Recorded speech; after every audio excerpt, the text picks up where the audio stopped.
My self doctor Vishal Bhatt, psychiatrist and sexologist.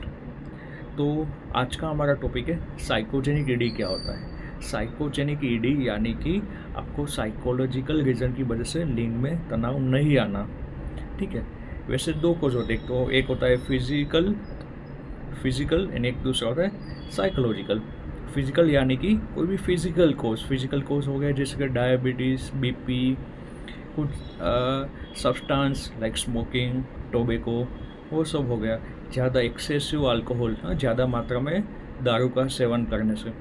ठीक है, तो साइकोजेनिक क्या होता है? साइकोजेनिक कोज मतलब कि सपोज आपको सुबह सुबह लिंग में तनाव आता है, उसका मतलब ये है कि आपका इरेक्शन साइकोजेनिक वजह से आप परफॉर्म नहीं कर पाते हो। सेकंड, स्पॉन्टेनियस कभी कोई लिंग में तनाव आ जाता है, कभी कभी मास्टरबेशन करने के टाइम पे तनाव आता है, कभी कभार फोन देख लिया उस टाइम पे भी तनाव आता है। कभी कभी क्या होता है, एक पार्टनर के साथ तनाव आता है, दूसरे पार्टनर के साथ तनाव नहीं आता है, वो भी पूरा क्या होता है, साइकोजेनिक होता है। हाँ, ठीक है, मैं आपको एक एग्जांपल बताता हूँ। मेरे पास एक कपल आया था। ठीक है, तो पहले हमने दोनों से बात किया, उसके बाद वाइफ के साथ बात किया, हस्बैंड के साथ बात किया। तो हस्बैंड ने मुझे क्या बताया कि उसकी पास्ट में काफ़ी गर्लफ्रेंड थी। हाँ, उसने इवन प्रोस्टिट्यूट के साथ भी सेक्स किया था, लेकिन उसका वाइफ के साथ नहीं हो पाता है। क्यों नहीं हो पाता है?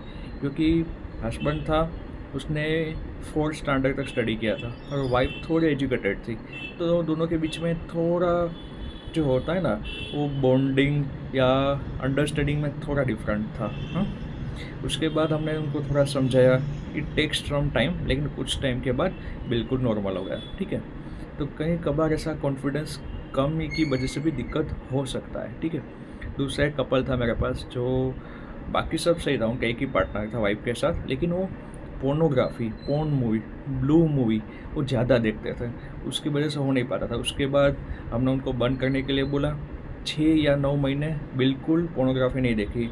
उसके बाद उसका इरेक्शन बिल्कुल नॉर्मल हो गया और शादी के 1 साल के बाद बच्चा भी हो गया। ठीक है, मैं आपको थर्ड एग्जांपल लेता हूँ। ठीक है, एक मेरे पास और एक यंग मेल आया था। ठीक है, तो उनकी काफ़ी सारी गर्लफ्रेंड थी, तो उसका एक गर्लफ्रेंड के साथ ब्रेकअप हो गया, उसके बाद नई गर्लफ्रेंड बनाई। तो बीच में क्या हुआ कि उनकी एक्स ने उनको सेक्स का ऑफ़र किया, तो वो अपने एक्स के साथ नहीं कर पाया, जबकि उसकी करंट गर्लफ्रेंड के साथ उसका सेक्स लाइफ काफ़ी अच्छा था।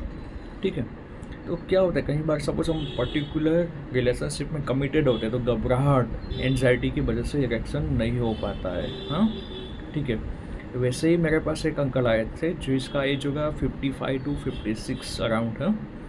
तो काफ़ी रिलीजियस टाइप के थे। हाँ, तो उनकी कोई पड़ोस वाली आंटी थी जो डिवोर्सी थी, लेकिन उनके साथ उनका नहीं हो पाता था सेक्सुअल रिलेशन, जबकि वाइफ के साथ नॉर्मल था।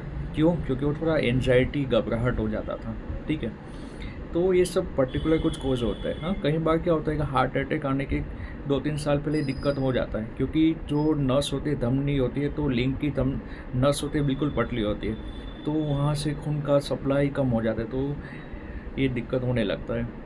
तो आपको ऐसा कुछ दिक्कत है तो साइकियाट्रिस्ट या सेक्सोलॉजिस्ट को दिखा सकते हैं। ठीक है, ये कोई परमानेंट इश्यू नहीं है। ठीक है, सपोज़ आपको कुछ गाइडेंस चाहिए या ट्रीटमेंट चाहिए, definitely you should consult our clinic, Beautiful Mind clinic, Rajkot. Okay, thank you.